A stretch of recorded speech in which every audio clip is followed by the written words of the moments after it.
very first incident was when I was carrying my first child, and I never thought that it would happen to me. And I wasn't yet showing or anything yet, but I had expressed to him that I was carrying our first child, and the first thing he said to me after me telling him was, I should kick your ass down the stairs. And from then, that's when my abuse started. Can you remember a certain incident that you'll never forget of a time that he abused you? It was one day where we were just sitting on our bed, and it was a good day, pretty much, and nothing was really going on. But we ended up in an argument, and I can't even remember what it was about. But he went to the closet and he grabbed his handgun case, and he popped the clip and everything, and was saying that it was empty, and he held it to my head. And that one day I was just so frustrated and so overwhelmed that I slapped the gun, and as soon as I slapped the gun went off and shot a hole in the bottom of our closet. And it came to like my mind, like, you know, that could have been my head, because he just had it and was holding it to my head, and him thinking that the clip and everything was empty, or the barrel was empty, and it not being such. If he had just been playing and pulled the trigger, our 3 kids in the house with me, and I would have been dead. I would have been dead. I started dating this guy when I was, like I said, I was 20, and he was 12 years older than me. So I was dating him because it was cute. I had an older guy that was into me, that was interested in me, and really that was my issue anyway. I was just always focused on guys just trying to get with me, because I had my own little insecurities. So I moved away, but when I moved away, he still showed a lot of interest, and I ain't had nobody interested in me at that time. And so I had a son that was a little over a year, and his father wasn't in his life. Actually lived in a whole nother state, and he did everything that I would want in a guy. He anytime I needed money, I asked him for money, he gave me money. If I needed 500, he would give me 500. If I needed 1,000, he'd give me 1,000. Just anything I needed. But I didn't know him like that. Like, I didn't know much of his life. But I knew anytime I needed something, he would give it to me. And keep in mind, I was young. I was real young. Even though I was 20, I was still a kid. So I moved back to my hometown, and when I moved back to my hometown, he still was showing interest. And so we got together, started dated for another couple months, and then out of the blue, he said he wanted to marry me. Again, not knowing, I just said, okay, you know, I felt like he was just doing everything for me and my son, and got married. Actually, he went down to the courthouse and got papers and signed my name on the papers, and came back and said we're gonna get married the next day. And so we got married the next day, went to the courthouse. It was very impulsive. But after that, he just started to control everything. Everything was controlled. From the time I woke up to the time I went to bed. I had to tell him everywhere I went, everything I did. When I went to my mother's house, he needed to know where I was going. He had to call me when I was at my mother's house. When I went to my girlfriend's house, he would call me repeatedly. Then he didn't even like my girlfriend. Then he started going to their house and would stay at their house the whole day if I was there. When I went to work, he would call to my job periodically. My supervisor had to tell him to stop calling. One incident I will always remember, and it will always stay with me, and I'll never forget it. It was the day after Christmas. My son was born in '99, so it was in 2000. And this is how long it's been, and I'm never gonna forget. I know that I'll probably go forever remembering this until I have Alzheimer's, you know. But it was the day after Christmas, and he was saying that, you know, he thought I was cheating on him, and I wasn't. He was my husband. I was faithful, and that was that. But I think I got so frustrated him keep saying I was cheating on him that I started like just talking back. And I know it kind of sounds strange me saying talking back because I was grown, but it still felt like I was talking back to my dad or something. So I started talking back, and he was like, I prefer you not to say nothing else. And I was like, you're not going to tell me shut up, you ain't going to tell me what to do or whatever. And before you know it, he smacked me. And I tried to hit him back, but he was just too strong to me. So anyway, he grabbed me, we started tussling, fell to the floor, straddled over top of me, and choked me out. And when he choked me out to the point of everything went black. I didn't see anything. And all I know is I woke up. And when I woke up, I don't know how long I was out, but I woke up and he was laying on the side of me crying. I don't know if he thought I was dead or what happened, but I stood there and just looked around. And he was still laying on the side of me crying, and I just jumped up and started running out the house, running around the house. I have at the time my son was a baby. My oldest was 3, and my oldest at the time, we thought he had autism because he didn't talk. He would just look around. He wouldn't do anything. But I woke him up, and I was trying to teach him how to call 911. That was something I was always teaching him, his numbers, everything. And he was like, he said he's not gonna call 911. He's a dummy. He's dumb. He don't know how. He don't know how to call 911. Your son is dumb. He don't know how to call 911. Anyway, we ran back and forth throughout the house. He wouldn't let me out the door. Something went past the house. I could see a car going by, and I tried to open up the door, but I put my foot in the door, and he slammed my foot in the door, but I refused to take my foot out the door. And just so happened that was the police. And the police stopped, came up to the house, and it was like somebody from this house called 911. And that was my son. That was my son who was autistic, that we thought that could not talk, and that he swore my son was dumb. And so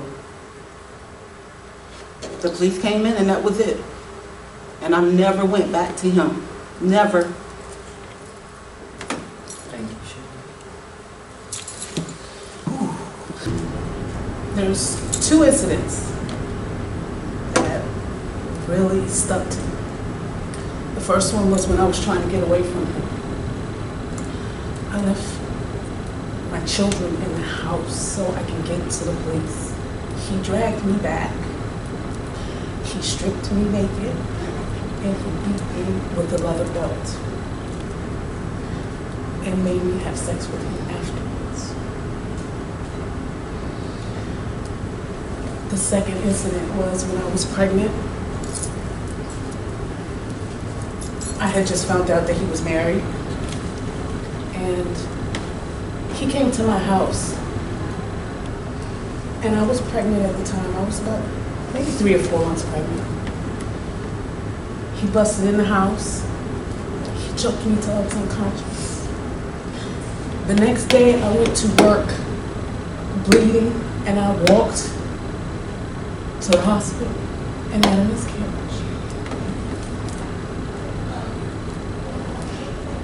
He came to the hospital and told me he was going on his honeymoon and left me there.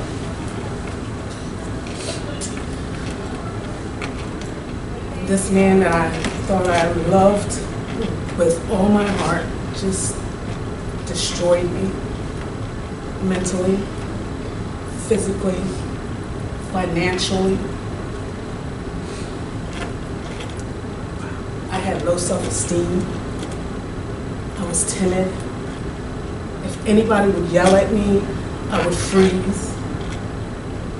And this has gone on, this was years ago. And I still feel that way. And I still deal with him because we have joint custody. So sometimes I still have to go through mental abuse with him. Sometimes he will pop off every now and then when it comes to our son. My son has autism, so I got to deal with that on top of everything by myself. We were in the military. I've had protective orders. military and civilian, nothing worked. I eventually packed up and moved to California in 2011. I talked to my daughter before I did it. I told her why I had to do it. I did not want to see my daughter see me go through this. So I left everything, me and my 2 sons, with nothing but the clothes on our back. When I went to California, I had a whole lot of therapy. I did.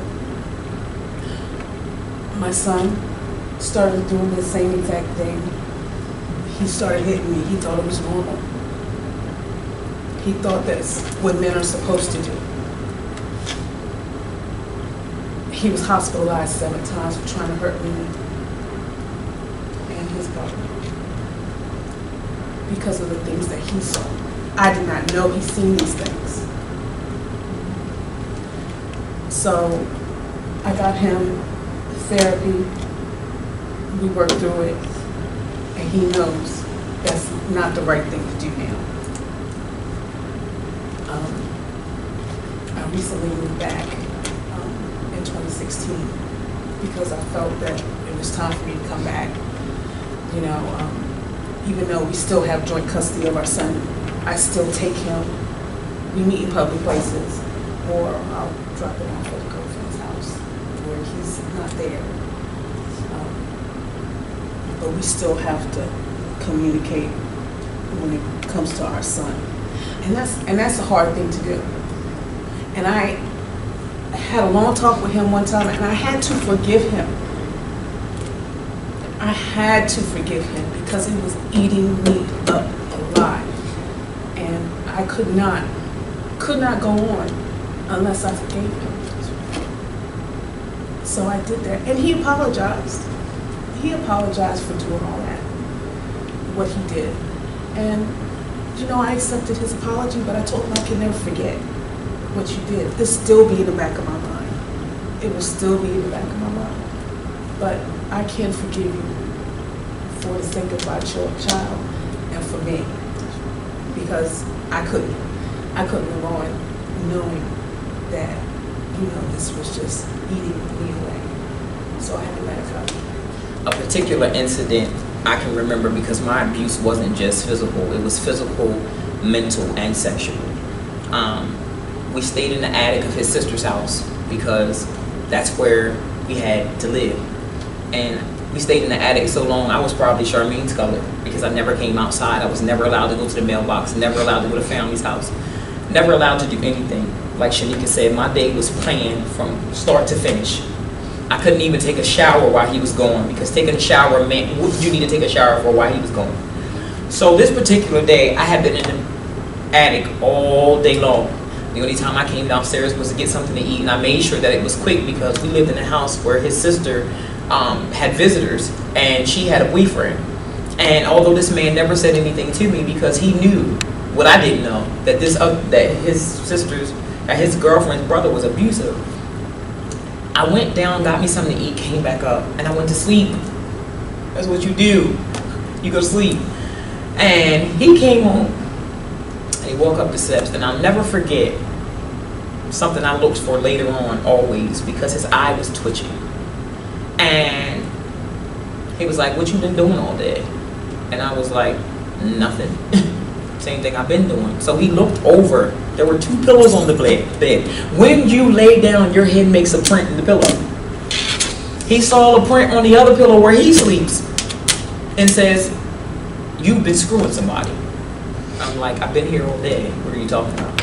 So saying that wasn't good enough. He needed me to take off all my clothes, and he needed to internally examine me to make sure that there was no evidence that somebody had been with me.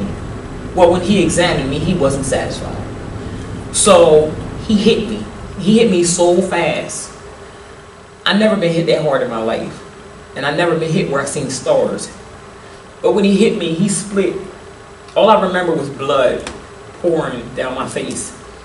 And we had steps to the attic. And I remember blood pouring down my face and me screaming and him trying to grab me and me almost falling down every step. And his sister like, oh my God, what did you do to her? And there's blood all on my face. And I remember calling my parents and saying, come get me, because he beat me. He hit me.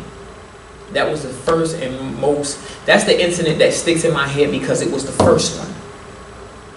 And I ended up going with my parents. My mother and her my stepfather, who lived about 45 minutes away, and I had to go to the hospital and get a lot of stitches. I still wear that scar. And I left, and my intentions were to never come back, because I grew up in a house where I watched my mother get beat, and I said I would never have it. But living with my mother and her husband, who were so mentally abusive and so not encouraging, I ended up going back because, like you said, he provided for me. He gave me everything. I had been on my own since I was 14. I had been in the streets, living with different people. He provided a roof over my head, food, all this stuff. And I'd rather take the physical because that healed over the mental that came from my people that were supposed to love me. The part that stays in my mind is I was speaking to a friend of mine, a male friend of mine, and then he grabbed me by my hair and pulled me in the house and smacked me in my face, where I have a brown spot in my eye where blood vessel burst. I tried standing up for myself because I was tired of getting beatings by him. He took a machete and started running after me, slashing everything inside. I ran to his mom's house because we live very close, thinking like that would prevent him from hurting me, but he just kept on swiping the machete back and forth until when I ran and hid under the bed. Almost for a day, I stayed hidden under the bed.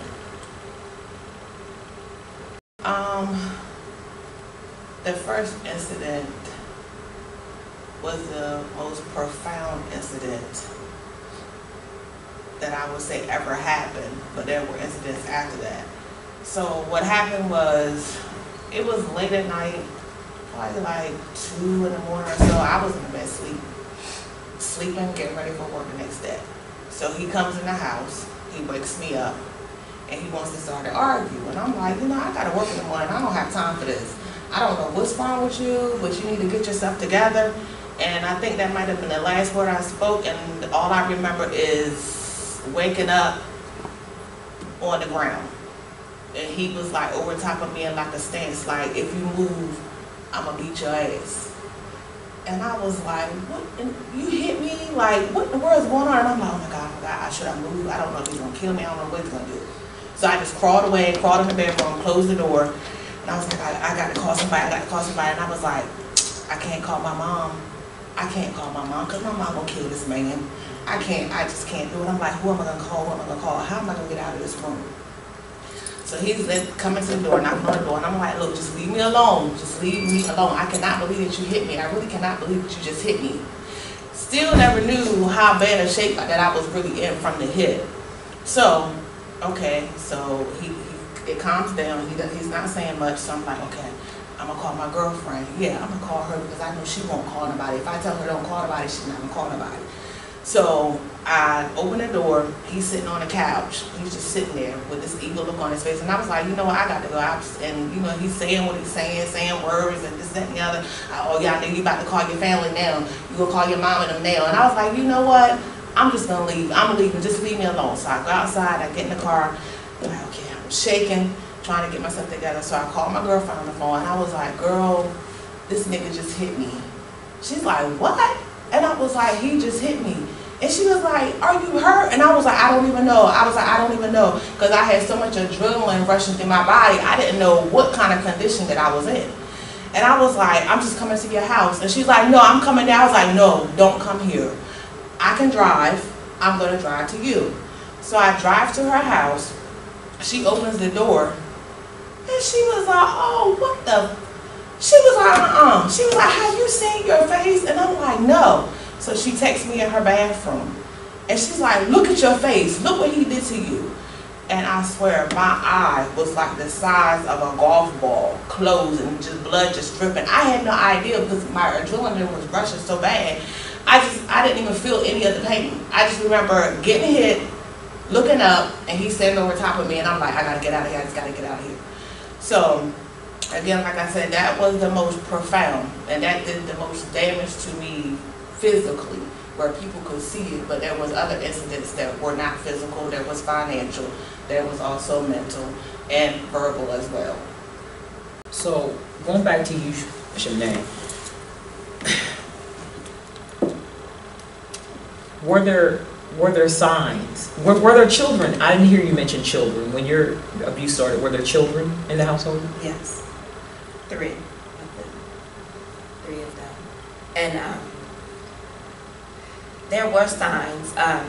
The possessiveness that we all like think is really cute in the beginning, and oh, he really loves me, and he wants to know where I am, and the constant calling or just showing up to your friend's house. Or I remember working at Pocomoke Arby's, and it has the big glass window in the gas station, and there would be times that the phone would ring inside of the gas station, and you'd be like, who's that man that was just getting lottery tickets, and why did it take you so long to get him the lottery tickets? And like, it started that way, like with the being possessive, didn't want me to talk to sisters and best friends and other family, and kind of isolating me from everything that I've ever known and ever loved and cared about. And you know, I was 19 years old, and he brought me the world, just like, you know, most times it happens.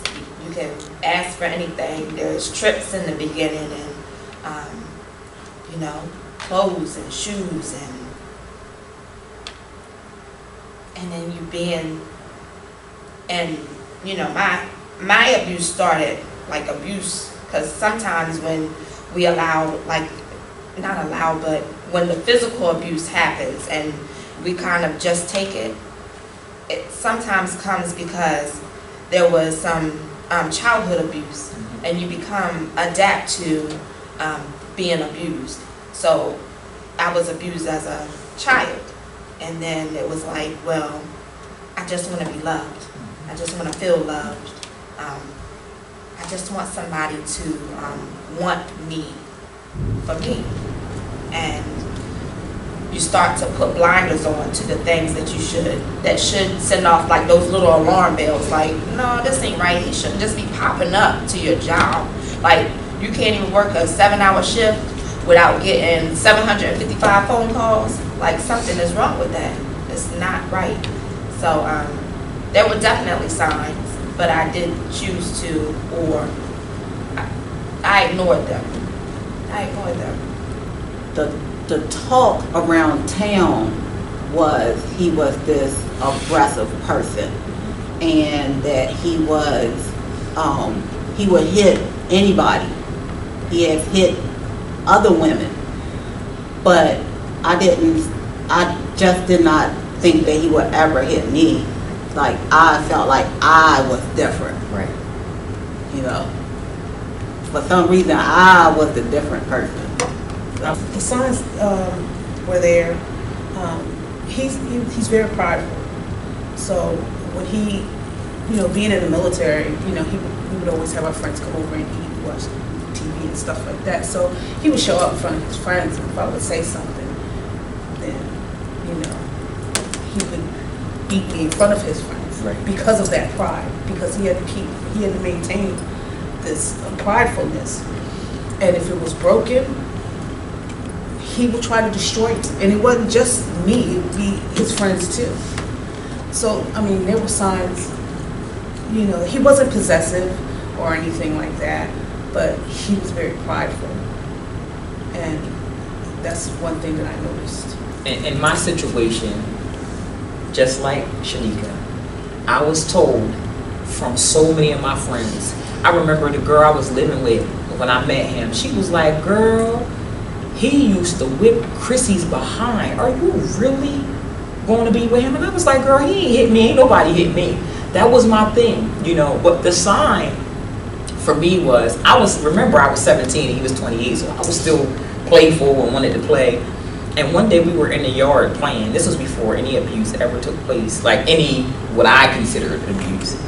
And I don't know if y'all remember them yellow, I think they're called wiffle bats, the plastic bats. We were playing outside, water gun squirting, and I took the bat, and I was like, you know, just playing with him. I was like, just tapped him with the bat. And he snatched that bat from me and hit me so hard with it. And this look in his face, I was like, this nigga crazy. That's just what I said to myself. But I still didn't, you know what I mean? It didn't grab hold of me like it should have. To know, even with her warning me, and even with, I mean, because when I tell you he hit me, my arm was bruised up. But again, when I grew up in a house where not only did I see abuse, but I was always talked down to, always said, you know, I was always abused, so I always beat. So, you know, taking a beating wasn't nothing for me. I would say there were signs, but I didn't adhere to it. Like now that I'm older and thinking of what I went through, I'd say yes, because he was very possessive. If we among his friends and I would say something or correct him if he's wrong, when I go home, I would have a beating. I didn't think that it would be, well, knowing all the aspects that I know now of abuse, because most people think that abuse is just getting hit and not mental or financial or verbal. Now that I think back on it, yeah, there were signs, there were plenty of signs. There was a whole lot of signs, and I ignored them all. Yeah, there was the verbal abuse, and it was, why you got that on? Why you putting on all that makeup? Why you got to look like that to go to the store? Why every time I turn around, your girlfriend calling here, you want to go somewhere? So yeah, there were signs. So with the exception of Shanika, because I heard you say you dated and you never went back. So that incident that you were talking about where you wouldn't let your foot at the door and you left, when you left, you stayed gone? I stayed gone. Okay. I stayed gone. I did not go back whatsoever. I owned my own home at that time, and he broke into the house. He kept breaking into the house. And I stayed with my mother for 6 whole months and still paying mortgage because I was afraid to live in that house. And he kept breaking in the house. He taunted me, and for years, for like 3 or 4 years after, I never went back. He would befriend guys that I would date. He would befriend them secretly, not even knowing that he would befriending them so that he can know more about me. I was with him for 9 years. 9 years. And it was because, you know, like she was speaking of, the abuse just isn't physical. But I let this person tear me down to the point where you have 3 kids by this one man. Ain't nobody gonna want you. Who else gonna want you with you a single mom with 3 kids? Where you gonna go? Who gonna want you? How you gonna build yourself up? You don't have no job. You got 3 kids. What you gonna do? Where you gonna go? Who gonna want you? So I stayed until the very last time when my 3-year-old daughter saw him hit me, and that was it for me. Because there was no way that I was gonna let my kids see the abuse take place. There was no way. No way was I gonna let. Because I had 2 girls and a boy. And there was no way I was gonna let my children have to suffer through seeing their mother go through that. And for my baby to have run out and said, "Mommy, we gotta go." And then me get to my mother's house and me hear her tell my mom, "Mommy got hit by Daddy and Daddy busted Mommy's lip." And for her to be 3 years old and to be able to speak it the way she spoke it, I said, never again. Never again. I stayed for about 2.5, almost 3 years. At the time that this was going on, we was living in Virginia because we were both in the military. My family, they didn't know. They didn't know. I just recently told my father what happened. because I was doing this video.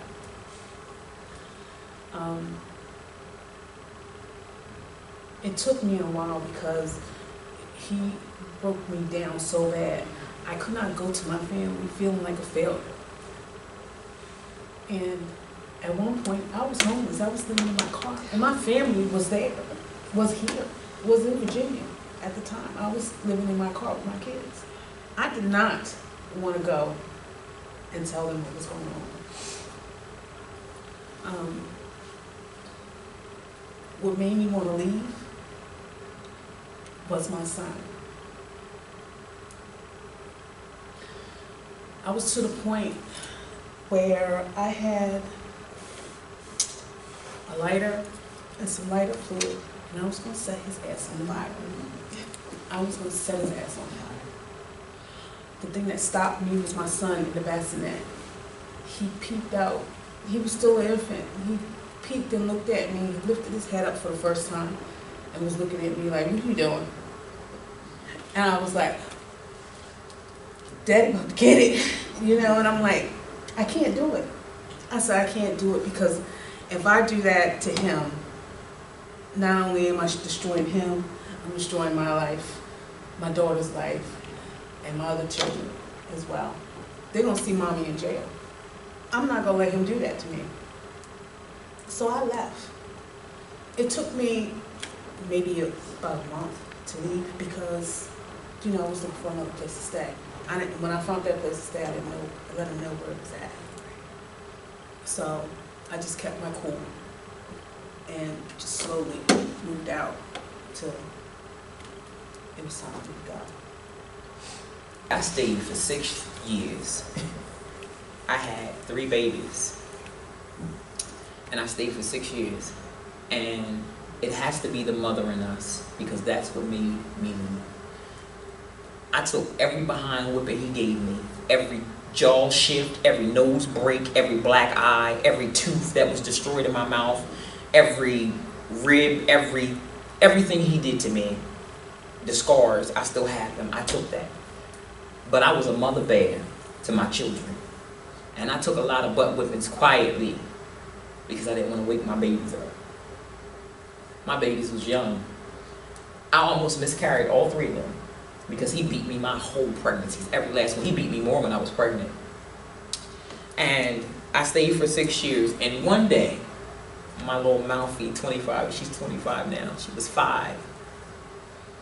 And I just finally got a place because I couldn't keep a place because it was beating me so much and my neighbors were complaining. So I finally got, you know, a stable place where it was mine, his name wasn't on anything, and it was the day we were moving in.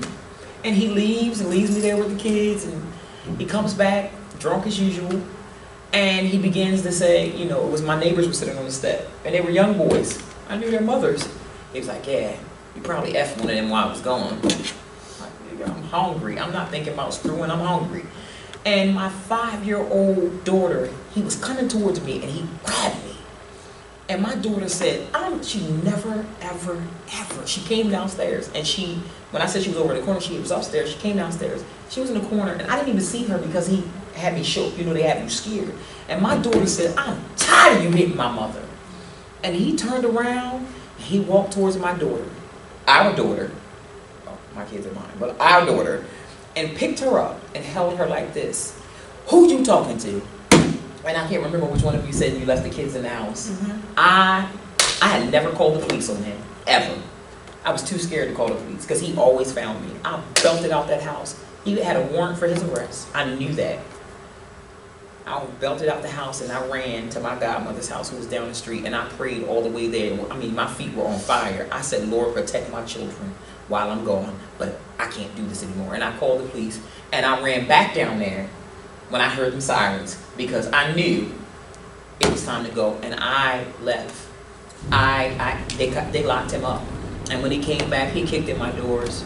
When they released him from jail later, he kicked in my doors. He did everything. He followed me from Pittsburgh, New Jersey, all the way to Salisbury, Maryland. You hear me? Stalked me, followed me. My parents let him move in our house when I was living with them.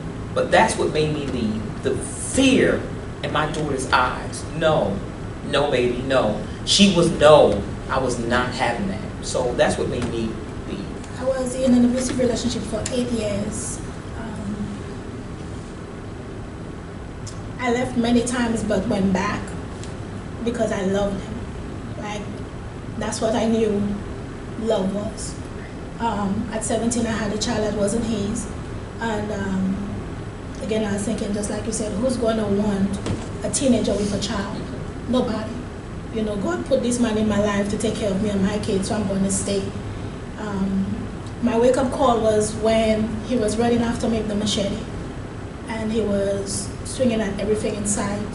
And now I'm only thinking, like, what if I fell? I wouldn't be here today. And that's what really made me say, I'm leaving and I'm never coming back. I stayed for 8 years, and as y'all were talking, I was sitting here thinking to myself, like, what am I gonna answer, or what made me leave? Because sometimes I wonder to myself why I left.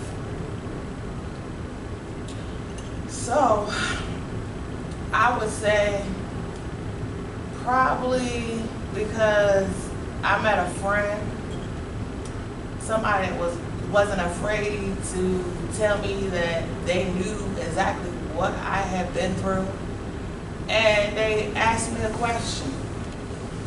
It was like, because when I met this person, I'm actually still married right to this day. We're still married. The person was like, "What do you want him? Do you want to be in a marriage? Do you want to be with him? Or do you want to leave? You need to make a choice." I know that I don't want to be beat on, but then again, I don't want to be, quote unquote, a statistic of a failed marriage either. I don't want that record either. You know what I'm saying? So I thought about it, and I was like, of course, naturally, at some point, somebody's going to die, because I'm going to get tired of getting hit on. And I'm going to start fighting back. And it's going to end in a situation where either he's going to be dead or I'm going to be dead. Somebody's going to be dead. So I was like, you know what? I have to look out for me. Don't worry about what the world thinks. I just took it upon myself and was like, you know what? I'm going to leave. So not only that, it was an easy out too, because he was locked up. So it wasn't where I had to like have a conversation and say, you know, I'm leaving, and then he said what he said and I say what I say, and then I end up being like, okay, we're going to try this one more time again. I just cut him off. I stopped going to visit. I stopped paying commissary. I stopped taking phone calls. And that was my way out. Because my abuse wasn't private and people knew, there was one lady that was so sick of watching me get beat. She called me one day, I'll never forget. She said, "Come here, baby." She said, "You were too young and too pretty to be letting that man beat you like that." She said, "One day, act like you lost your mind and whip his ass." And I'll never forget, my son, my first king, was laying on the bed of our second apartment, because God, we moved every 10 seconds because I couldn't keep a place in.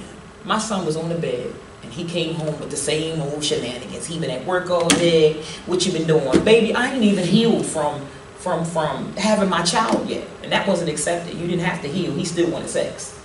So he came in the house, and he wanted to, I think that's what it was, about sex. And I'm like, no, I can't. I need to wait my 6 weeks. And honey, he went to go hit me. And I ran in my bathroom. We didn't have the new shower rod, the rod that holds your shower curtains. We had that old metal. I'm talking about that stuck in your walls.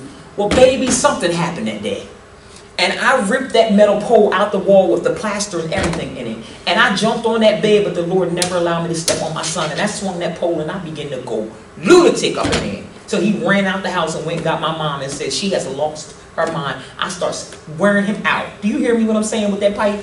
Wore him, "Don't you hit me." Stopped for a whole year. For a whole year, he didn't put his hands on me, because I went off. I literally pretended I lost my mind and went off. But he still hit me again. Even though he stopped for a year, he still beat me again. I think I ended up staying so long because I did start. It's so funny because I do still see him now because we have children together, and we live around in the same area, and he'll say all the time, "Your mouth is too much." And I was like, well, you remember me before you? You know, you can blame my mouth on you. So I just would always, there was a time when I remember talking to my sister, and she had told me, you know, like, this has never been you. Like, you've never been the type of person to just take it. So fight back one good time and see what happens. And I'll never forget, me and her had went to DC for a weekend. And when we came back, he was mad because he thought we went on this DC trip and I was supposed to be seeing somebody and all this other kind of stuff. And he hit me, and I remember us being in our bathroom because we had a bedroom and it was the master and it had the bathroom with it. And he beat me, and I remember I was blacked out, and I just remember waking up and I was beside the toilet. And I saw blood, and I went on. And I started, not only was, towards the end, not only was he abusing me, but I started getting physical with him as well. And it started becoming very, very, very unhealthy. Not only for myself, but I had turned into an abuser myself. Like I was abusing, whether it would be taking stick pins and sticking them with pins and like just doing the craziest stuff that I would have never imagined me doing myself to someone else. But I would. I went old school. Grandmother put Epsom salt in his food. Sorry. I did. He came home so drunk. He couldn't even taste his food. So I put Epsom salt in his drink, and I put Epsom salt in his food. And he was like, oh, he ate it all, but he was like, oh, this stuff tastes right, and threw it across the room or whatever. I was like, okay, you know, I picked it up, did whatever. The next day, we went to work, and he was up and down the hallway, just coming out of both ends. So I was like, oh, you don't want to mess with me again, huh? You really want to mess? He said, I ain't messing with you. I'm not eating any more of your food. No, nothing. It's fine with me. I did fight back, but I wasn't as successful as you guys. Every time I fight back, it just got worse. So I couldn't. I just called my family. And that's the only time I called them, in August 17th, 1997, where when I hit him, he took a shoe and hit me at the back of my head. Then I took the phone and I'm like, I called my mom. She lived with my stepdad. And I'm like, I want my dad, I want my dad. She's like, here is your dad. I said, no, I want my real dad. At the time, my dad was the chief superintendent of the prisons. So when he heard me say that, I just got pulled by the hair and thrown in the corner. I was too afraid. I never fought back.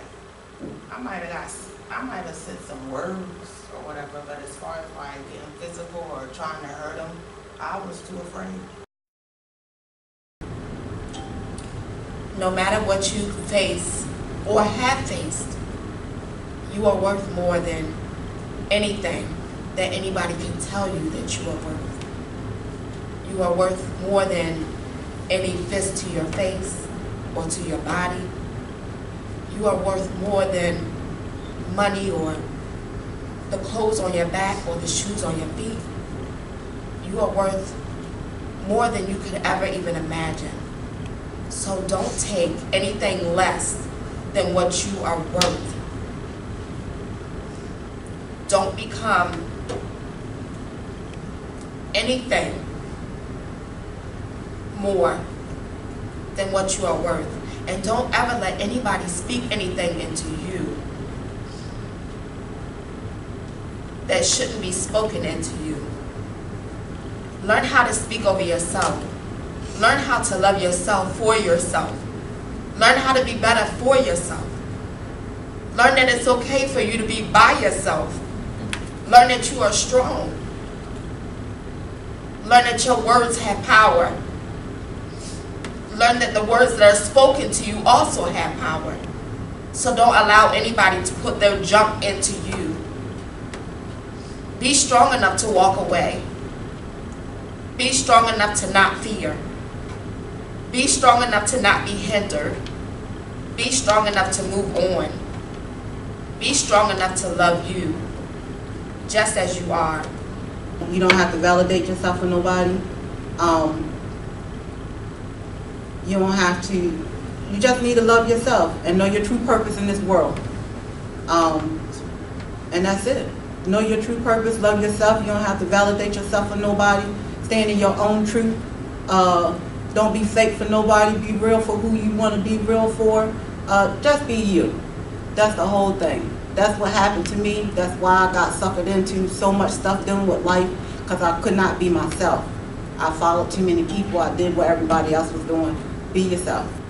I don't want to talk just to the queens, but I want to talk to the kings as well. Because there are men that are getting abused. I want you to know your self-worth. Know that you are worth more than this abuse. There are ways that you can get out of it. There are places that you can go. There are people that you can talk to. You have your family that are supportive. Go to them. Don't hide it. Tell them what's going on. Get that help that you can get to get away from this abuse.